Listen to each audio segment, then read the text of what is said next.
সাত নামে কোরবানি হবে।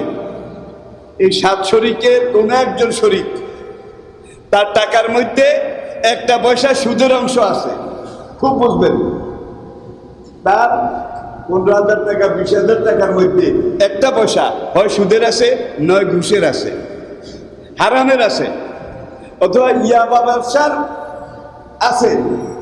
তাইলে ওই শরিক সহ কোন শরিকের কোরবানি কবুল হবে না। সাংঘাতিক কথা বলছি, কিন্তু আবার বলছি, আই রিপিট, 7 শরিকে মিলে দেবে।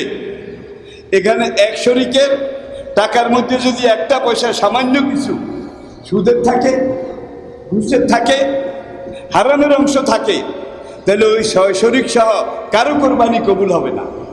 সবাই বলেন নাউযুবিল্লাহ। এখানে কিন্তু বিরাট একটা সাবধানতা, ব্যারিকেড, ঠিক কিনা বলেন? যার জন্য ওই ভাগি খোঁজার সময় আপনারা খুব একটু যাচাই বাছাই করে দেখে শুনে, আদমা দিয়ে চলবে না, কদমা দিয়ে এটাও চলবে না, নাম তো মুসলমানের নাম, এটা হলেও চলবে না। আপনাকে যে দূর পারেন খোঁজ খবর নিতে হবে তার আয়ের মধ্যে হারামের কোন অংশ আছে কিনা। যদি থাকে তাহলে ভাগিদার হিসাবে তাকে নেওয়া যাবে না। কারণ তাকে একজন নেওয়ার পরে তার কোরবানি তো গেল, আমারটাও গেল, আমও গেল, খালাও গেল, এটা ভালো হবে না। আমাদেরকে শরীয়তের বিধান, এটাকে অগ্রাধিকার অবশ্যই দিতে হবে।